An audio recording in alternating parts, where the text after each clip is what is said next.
Hola, bienvenidos a este canal de YouTube donde espero hablarles sobre literatura, animación y cine. Tres artes íntimamente ligadas entre sí, aunque quizás a primera vista no lo parezcan tanto. ¿Que no? Les cuento los dos mejores ejemplos que conozco al respecto. ¿Sabían que los famosos hermanos Nolan, autores de películas como Interestelar o El Origen, son los dos graduados en literatura inglesa? ¿O que la primera película dirigida por Hayao Miyazaki, uno de los fundadores del afamado estudio Ghibli, fue la adaptación de un manga que él mismo escribió e ilustró? Este canal surge de esta clase de puntos en común y como primer video no se me ocurrió nada mejor que empezar con una de las obras más icónicas que conozco, y me refiero a nada más y nada menos que a El Principito. Ese libro que tan a menudo se dice que conviene leer unas 3 veces en la vida, una en la niñez, otra más en la adultez y una vez más durante la vejez. Y es que este librito es una pequeña obra maestra y como toda obra maestra, es un poco inclasificable. Yo lo leí por primera vez algo tarde, como a los 20 años, aunque nunca es tarde cuando la dicha es buena. Pero para pegarnos primero a la versión oficial, debo decirles que esta novela corta es la obra más famosa del escritor y aviador francés Antoine de Saint-Exupéry. Y no solo eso, sino que El Principito se ha convertido en el libro escrito en lengua francesa más leído y más traducido en la historia. Estamos hablando de traducciones a más de 250 idiomas, incluyendo el sistema de lectura braille. Es, incluso, uno de los pocos libros modernos que en nuestros días se han tomado la molestia de traducir al latín. Dicho esto, también es, evidentemente, uno de los libros más vendidos de todos los tiempos, puesto que ha logrado vender más de 140 millones de ejemplares en todo el mundo, con más de 1 millón de ventas por año. Y es que al entrar a cualquier librería lo tienen que tener. De hecho, a menudo está justo al lado de la caja registradora, porque es una compra literaria compulsiva. Pero hasta aquí la versión oficial. Ahora bien, ¿cómo lo hizo? O para ser más preciso, ¿qué clase de libro es este? Porque sí recuerdo que lo primero que me dije al leerlo fue, esta es una novela rara. ¿A qué géneros pertenece siquiera? Y es que cuando tú abres Wikipedia, por ser generalistas, sobre esto te dice género, novela, subgénero, novela filosófica e infantil. Mal, mal, todo mal. Porque toda buena novela es, en cierta medida, filosófica y a menudo un tanto infantil. Sí que es cierto que esta novela es bastante breve, pero con los 27 capítulos que tiene, yo no lo consideraría un cuento. En cuanto a lo juvenil, ok, sí, puede ser, pero la buena literatura no tiene edad. Además, la literatura juvenil se ha escrito siempre tanto para niños como para adultos, pues para ser publicada necesita siempre complacer, al menos, a algunos adultos. Por eso es mejor tener cuidado con este tipo de catalogaciones, pues insistir en el debate de las etiquetas no ilumina, sino más bien oscurece nuestro entendimiento sobre un grupo tan heterogéneo de textos como los que se engloban bajo el paraguas de la, quizás mal llamada, literatura juvenil. En el futuro trataré esta cuestión más a fondo con un video sobre los géneros literarios, pero de todos modos, lo que más apunta a un público infantil en esta novela quizás sean sus ilustraciones, por lo muy bien pensadas que están.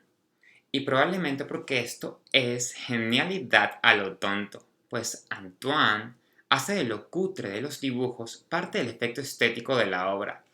Y no lo digo yo, lo dice él mismo dentro de su narración. Si nos fijamos en el capítulo 2 dice, ahí tienen el mejor retrato que más tarde logré hacer de él, aunque mi dibujo, ciertamente, es menos encantador que el modelo, pero no es mía la culpa. En el capítulo 3 dice, no dibujaré mi avión, por tratarse de un dibujo demasiado complicado para mí. Y en el capítulo 4, ciertamente que yo trataré de hacer retratos lo más parecido posibles, pero no estoy muy seguro de lograrlo. Uno saldrá bien y otro no tiene parecido alguno. En las proporciones me equivoco también un poco. Aquí el principito es demasiado grande y allá es demasiado pequeño. Dudo también sobre el color de su traje. Titubeo sobre esto y lo otro, y unas veces sale bien y otras mal. Es posible, en fin, que me equivoque sobre ciertos detalles muy importantes. Y es que, bien mirados, los dibujos no son nada malos, son uniformes y vienen muy a cuento. Pero lo más maravilloso quizás sea cómo la propia narración utiliza lo rústico de los mismos como un continuo recurso dramático. Pero hablemos un momento del autor. ¿Qué vida llevó el autor del Principito? Antoine de Saint-Exupéry fue un aviador que en el momento más oscuro de la Segunda Guerra Mundial escribió algo muy luminoso. Él se encontraba exiliado en los Estados Unidos tras la batalla de Francia y, en medio de una mala racha, redactó e ilustró una de las obras más felices que yo he leído. Por eso es que a mí me parece tan irónico que este libro, al final, cierre con una lamentación, diciendo sobre el Principito en el capítulo 27, sean amables con él y comuníquenme rápidamente que ha regresado. No me dejen tan triste. Y esto es interesante porque El Principito, en su origen, fue un libro a pedido. La esposa de uno de sus editores, notando su gran estrés, le recomendó, simplemente, que trabajara con una historia para niños. Pues tal vez eso le ayudaría a calmarse un poco. Y el resto es historia. Pero es curioso cómo nacen los libros. Pero volviendo al tema, esta historia fantástica es puesta en boca de una persona normal y probable, bastante parecida al piloto que era Saint-Exupéry en la vida real, quien también se estrelló una vez en el desierto del Sahara. Y estos conocimientos de aviación se le notan muchísimo, pues continuamente lanza referencias geográficas y menciones de lugares en el vocabulario que usa para contar su historia. Personalmente, yo perdí la cuenta de la cantidad de países, regiones y continentes que se nombran en la novela. Y esto, bien mirado, es una maniobra muy inteligente, pues cualquier narrador competente te arrastra los dominios conceptuales con los que se siente más cómodo. Otra cosa que tiene esta novela es una de las mejores dedicatorias en la historia de la literatura. Y esto se debe a tres razones: por el contexto histórico que la circunda, por los recursos formales empleados y por la ideología representada. Se las leo y luego la destripamos, pues dice así. A Leon Werth: pido perdón a los niños por haber dedicado este libro a una persona mayor. Tengo una seria excusa. Esta persona mayor es el mejor amigo que tengo en el mundo. Tengo otra excusa. Esta persona mayor es capaz de entenderlo todo, hasta los libros para niños. Tengo una tercera excusa. Esta persona mayor vive en Francia, donde pasa hambre y frío. Verdaderamente necesita consuelo.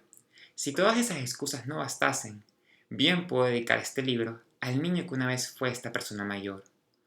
Todos los mayores han sido primero niños, pero pocos lo recuerdan. Corrijo pues mi dedicatoria a Leon Werth cuando era niño. Esta dedicatoria nos sitúa en la Segunda Guerra Mundial, cuando Francia, la patria de Saint-Exupéry, se hallaba ocupada por la Alemania nazi y sin esperanza alguna de salir del atolladero. Dicho esto, de todas las figuras retóricas que utiliza en su dedicatoria, que no son pocas, la más llamativa es quizá el uso del eufemismo, para evitar la mención de la palabra adulto, que no usa ni una sola vez a lo largo de toda su novela, o al menos no en la traducción que yo tengo entre mis manos. A pesar de ser el eje sobre el cual se articulan todas las ideas de esta obra, en su lugar utiliza la expresión personas mayores unas 42 veces en toda la novela, porque sí, estas sí las conté. Un eufemismo es un término de origen griego que viene de eufemismos, que significa buen decir, con el que se designa una figura retórica que consiste en la sustitución de una palabra o expresión que se considera hiriente, inoportuna o hasta peligrosa, por otra que atenúe su significado molesto. Y es mediante la repetición constante de este eufemismo de las personas mayores que logra taladrar la moraleja de su historia en nuestras mentes. Porque este libro enterito es una oda a la inocencia perdida en la niñez, pues estas personas mayores requieren demasiadas explicaciones. Debo decir también que no solo en su dedicatoria, sino más bien en el libro completo, hallamos un magistral uso del paratexto. ¿Y qué es esto? El paratexto es un término utilizado por un crítico literario francés llamado Gerard Genette en 1987 para designar la presentación editorial, el nombre del autor, los títulos, dedicatorias, epígrafes, prefacios, notas y un largo etcétera, se trata pues de cuántos elementos verbales y gráficos, dibujos y hasta ilustraciones acompañan al texto, formando parte del discurso literario que constituye la obra. Y esto entronca con todo lo que les venía comentando acerca de las ilustraciones. Otro de los grandes enigmas de esta obra, llena de claridad, es su título, el cual coincide con el nombre del protagonista, pues hay muchas teorías sobre su origen. Sonar bien suena, es un título pegajoso, pero ¿por qué esta elección de palabras para dos de los elementos más importantes de su novela, El Principito? A día de hoy no conocemos la opinión del autor al respecto, pues murió prematuramente, sin ser consciente del fenómeno mundial en el que se convertiría su libro. No obstante, mi hipótesis, o al menos lo que a mí me gusta pensar al respecto, es lo siguiente. Saint-Exupéry era un tipo muy culto, que llegó a codiarse incluso con destacados intelectuales de su época, por lo que es muy probable que él conociera, o al menos estuviera al tanto de una antigua tradición literaria, cuyo nombre es, y escúcheme bien, Espejo de Príncipes. Su novela, en el original francés, se titula Le Petit Prince, cuya traducción literal al castellano vendría a ser El Pequeño Príncipe. Aunque estas obras de los espejos de príncipes sí que fueran habitualmente dirigidas a la educación de un príncipe o un rey en concreto, sus enseñanzas a menudo iban más allá y eran aplicables a cualquier momento y situación análogas. Por eso la figura del príncipe como modelo perfecto, ideal, destinado a la imitación, acaba convertida en un leitmotiv de esta clase de obras didácticas. Cosa que se ve muy bien, por ejemplo, en el Tratado de Teoría Política de Nicolás Maquiavelo, titulado justamente El Príncipe, donde se repite a intervalos a lo largo de toda la obra este mismo término, sin jamás terminar de aclarar el significado de su mensaje por completo. Y algo parecido creo que es lo que pasa justamente con el título de la obra que nos ocupa, El Principito, porque el título es la primera y última línea de toda obra literaria, pues es el primer y último contacto que tendremos con ella. Y recordemos que esta obra está dedicada a los niños, o a los niños que fueron alguna vez los adultos. Por eso aquí es donde necesito que abran un poco su mente conmigo para entender este punto. Porque es cierto que el Principito no tiene nada que ver con ninguna clase de familia real, pero sí tiene mucho que ver con esta tradición doctrinal, porque el Principito es una obra con una clara finalidad didáctica. No en vano está dedicada a los niños. Por eso les hablaré pronto del mensaje de esta obra. Pero quería recalcar que, para mí, la razón de que esta obra lleve este título es que se trata de un moderno, sí, de un moderno espejo de príncipes, en honor a los principitos que alguna vez fuimos, y que todavía podemos volver a ser, si hacemos caso del mensaje que nos trae el principito desde el asteroide B612.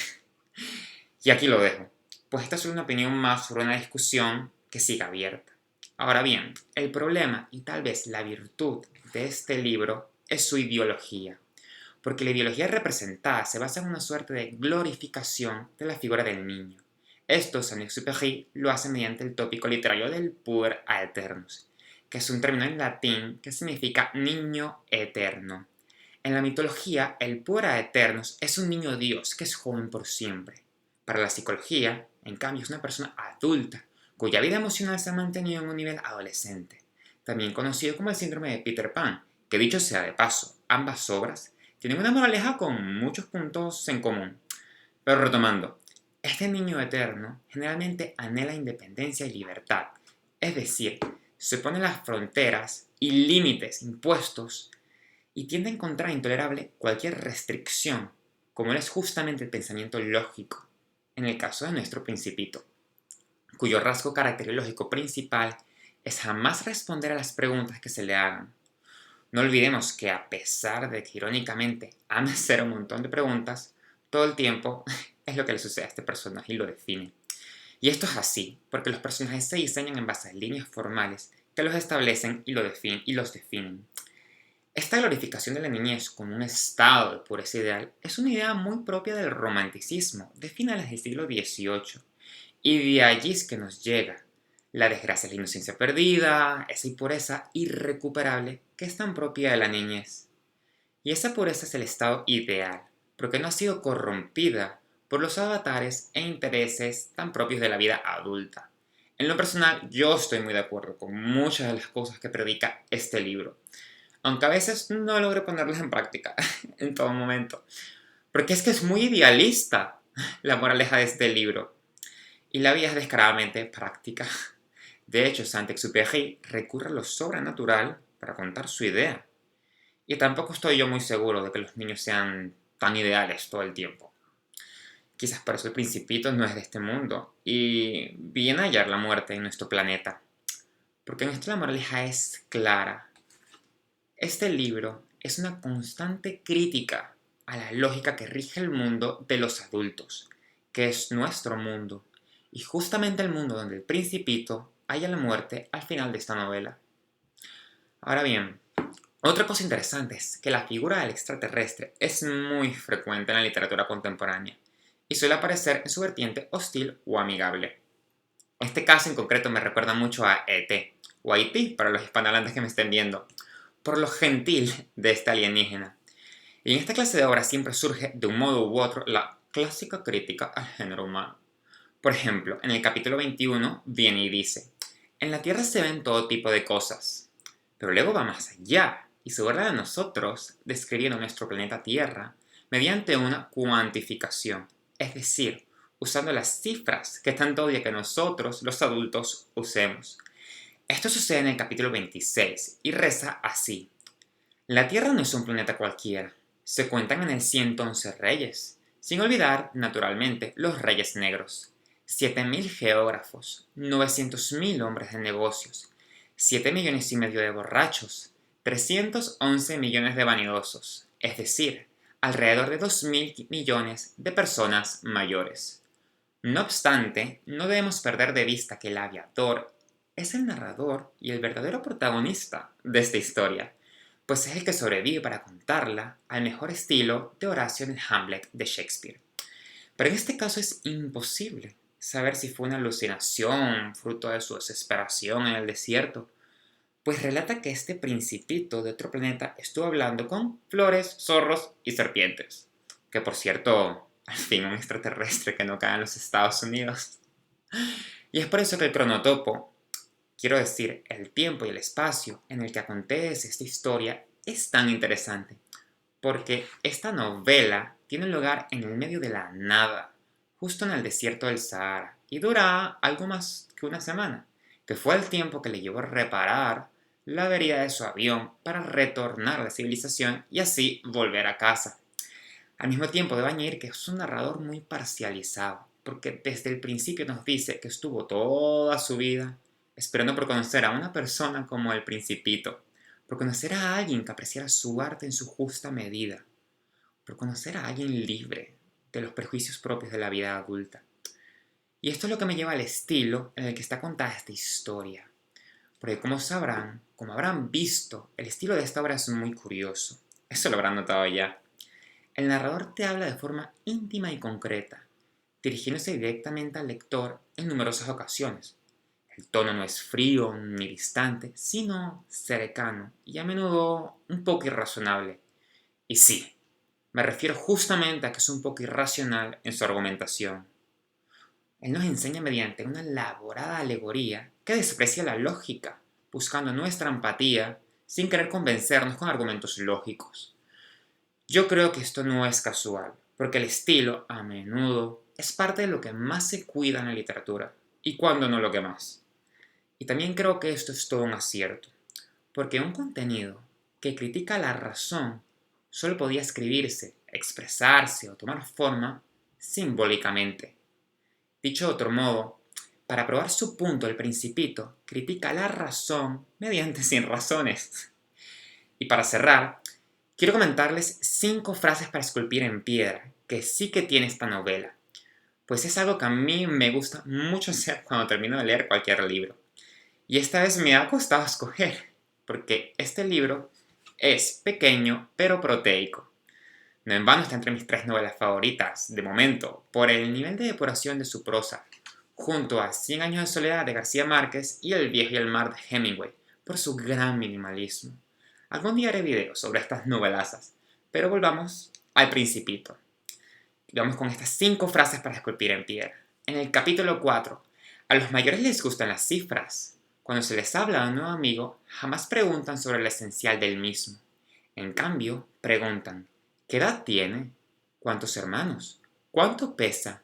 ¿Cuánto gana su padre? Este es el famoso y eterno. ¿Cuánto tienes? ¿Cuánto vales? Capítulo 7. ¿Está misterioso el país de las lágrimas? Y el que ha llorado lo sabe. Capítulo 17. Cuando se quiere ser ingenioso, sucede que se miente un poco. Y aquí no tengo más nada que añadir. Capítulo 21. Solo con el corazón se puede ver bien. Lo esencial es invisible para los ojos. Pero qué lástima que Dios nos dio un buen par de buenos ojos para ver y apreciar todo lo irrelevante. Capítulo 26. Luego cayó lentamente como cae un árbol, sin hacer el menor ruido a causa de la arena. Pedazo de símil. Es que oyes la caída. Uno oye la muerte del principito. Y eso es todo, amigos. Si les gustó este video, piensen en algún amigo que le podría gustar, pueden darle like y también enviárselo. Tampoco olviden suscribirse para más videos como este. Y también quedo muy pendiente de sus comentarios, que allí seguro que surgen buenas ideas para videos futuros. Me encantará conocer sus opiniones y comentarlas si cabe. ¡Hasta la próxima!